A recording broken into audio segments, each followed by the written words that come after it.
dalam pilpres ini kan. Kemudian hindari tindakan kekerasan. Masyarakat untuk mengikuti pemilu ini dengan rasa senang, dengan rasa damai lah ya. Polisinya kita tetap profesional. Sobat Polri, terima kasih Anda masih bersama kami di podcast Presisi Polri TV. Masih akan berbincang kami dengan Wakil Kepala Ops NCS Brigjen Polisi Yuyun Yudantara SIK MSI. Jenderal, kita lanjutkan perbincangan yang menarik ini soal Ops NCS 2023-2024. Jadi tahun lalu kita sama-sama melihat antusiasme masyarakat di sejumlah tempat atau daerah, Jenderal, saat kedatangan personel Ops NCS dan menyatakan akan mewujudkan bersama perdamaian yang tadi sudah kita perbincangkan sampai semua proses pemilu ini selesai seselesai-selesainya. Lalu pertanyaan saya, Jenderal, menurut Jenderal sendiri bagaimana caranya agar masyarakat bisa menciptakan situasi yang kondusif ini, ikut berkontribusi, Jenderal? Ya sebetulnya bukan hanya dari kita, dari polisi saja atau NCS ya. Juga memang harus ada kesadaran dari masyarakat dalam berpolitik itu ya. Ya kita mungkin dari masyarakat bisa melihat debat pilpres, mungkin cawapres dan pilpres ya di TV. Kemudian juga mengenai demokrasi dan hak pilih mereka, silakan saja itu mereka memilih ya sesuai dengan pilihan masing-masing itu kan ya. Kita kemudian juga membaca, juga bisa masyarakat juga membaca literatur politik, kemudian mungkin di universitas, di sekolahan dan sebagainya, bisa itu kita sampaikan kepada masyarakat bahwa itu politik itu sangat penting. Jadi semua warga negara berhak ikut mengikuti kegiatan politik itu di masyarakat ya, di kita, apalagi dalam pilpres ini kan. Nah, kita harus ikutlah itu kan, karena itu sudah menjadi haknya masyarakat juga. Partisipasi aktif juga masyarakat. Kemudian hindari tindakan kekerasan. Ya itu antar parpol berbeda pilihan, silakan saja kan, tapi kan kita harus menghindari kekerasan dan jaga persatuan dan kesatuan. Kemudian apabila ada pelanggaran yang terjadi ya silakan melaporkan kepada yang terkait, misalnya ada pidana gitu kan. Boleh misalnya ke kepolisian, misalnya ada pidana, kemudian ada masalah pemilu bisa ke Sentra Gakumdu, penegakan hukum terpadu, itu bisa. Ya yang penting kita harus responsif kepada misalnya ada sesuatu kejadian di masyarakat, kita harus responsif dan ya kita humanis melaksanakan kegiatan dari NCS ini, harus bisa menyelesaikan ya, berkolaborasi dengan mungkin dengan TNI, dengan KPU dan Bawaslu dan pemerintah daerah setempat gitu kan. Dan luar biasanya sistem itu sudah berlangsung sejak lama, sudah berjalan ya, Jenderal. Baik, Jenderal, menarik untuk dielaborasi lebih jauh. Jadi sejauh ini laporan masyarakat yang masuk sejak Ops NCS ini berlangsung di tahun lalu sampai saat ini biasanya terkait dengan hal apa, Jenderal?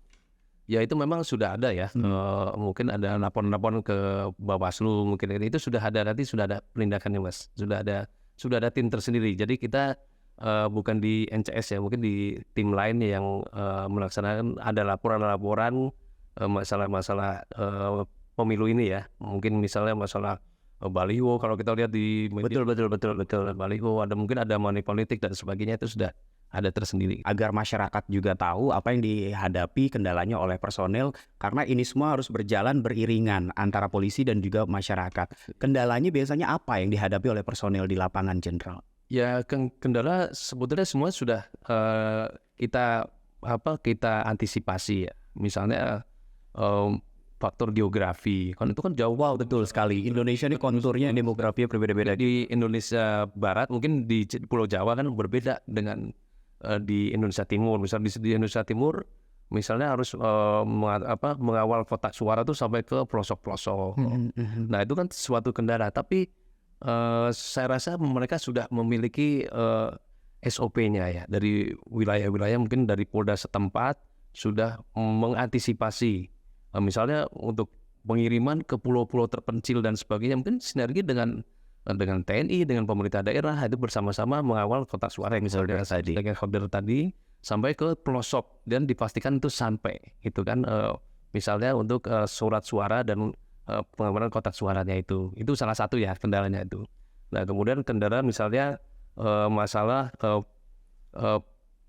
penjagaan, misalnya kan kita harus menjaga TPS setelah pencoblosan, menjaga TPS ini kan lebih dari 24 jam. Lebih dari 24 jam mungkin sudah diatur oleh masing-masing komandan wilayah, pimpinan wilayahnya di Polda, misalnya untuk penggantian secara bergilir. Jenderal, lalu bicara soal daerah-daerah tadi, sinergi dan integritasnya, sinergi mungkin lebih tepatnya. Seperti apa dengan stakeholder pemerintah daerah setempat dan juga ada TNI di sana? Seperti apa, Jenderal? Kita jelas lah melaksanakan kegiatan, kita tidak bisa sendiri ya. Kita pasti sinergi dengan KPU, kemudian dengan Bawaslu, kemudian dengan TNI juga, kita melaksanakan dengan pemerintah daerah juga.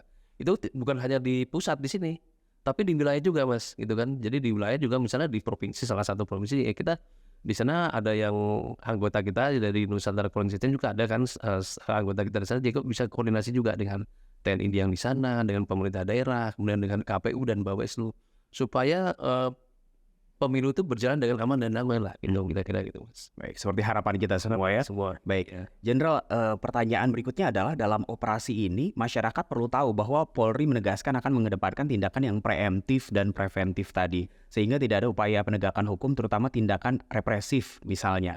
Langkah-langkah seperti apa yang harus dipahami oleh anggota selama ops berlangsung?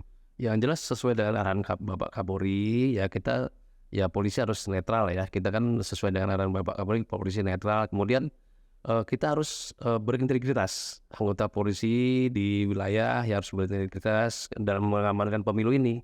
Kemudian profesional dan jangan lupa juga humanis juga. Gitu. Lalu Jenderal, menjadi tugas kita bersama untuk menciptakan suasana yang sejuk. Jenderal bisa cerita sedikit pada tahun lalu saat silaturahmi ke para ulama, apa yang mereka sampaikan kepada Jenderal? Jadi tahun 2023 kita sudah menemui beberapa tokoh masyarakat, tokoh agama, kemudian ya semuanya lah ya, semua kita sudah datangi. Kemudian mereka memberikan statement kepada kita gitu, kepada masyarakat ya sebenarnya, bahwa jagalah persatuan dan kesatuan, kemudian tetap menjaga pemilu itu supaya aman dan damai. Ya, itu tokoh-tokoh masyarakat sudah kita datangi juga itu. Iya, Mas. Luar biasa, artinya inilah yang betul-betul preemptif dan preventif ya. Jenderal, pemilu ini bisa dikatakan sebagai hajat 5 tahunan kita harus menjaga kedamaian karena bertengkar 5 tahun sekali, setelah itu kita akan hidup bersama sebagai masyarakat seperti itu ya. Jadi pemilu tidak boleh menimbulkan perpecahan dan merusak tata kehidupan beragama. Apa pesan Jenderal untuk seluruh sobat Polri, untuk pemirsa Polri TV dan seluruh masyarakat?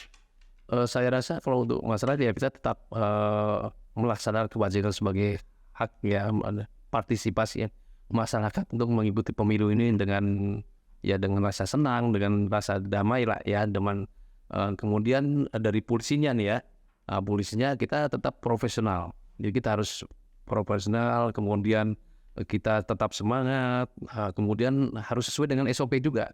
Kita dalam pengamanan kan harus sesuai dengan standar prosedurnya, harus sesuai dengan itu. Jadi tetap semangat ya, kita semoga di 2024 itu kita melaksanakan pemilu dengan aman, damai dan tertib lah gitu. Terima kasih sudah berbincang bersama kami dan membuka wawasan kami terkait dengan Ops NCS 2023-2024. Pesannya adalah bahwa ini memang harus beriringan. Polri tetap maju, masyarakat pun harus ikut maju menjaga tone positif pemilu kita. Terima kasih, Jenderal. Sobat Polri, itu tadi perbincangan kami bersama dengan Wakil Kepala Ops NCS, Brigjen Polisi Yuyun Yudantara SIK MSI. Dan saya Dade Salam Pesi pamit undur diri. Sampai jumpa di episode podcast Presisi Polri TV episode berikutnya. Salam presisi.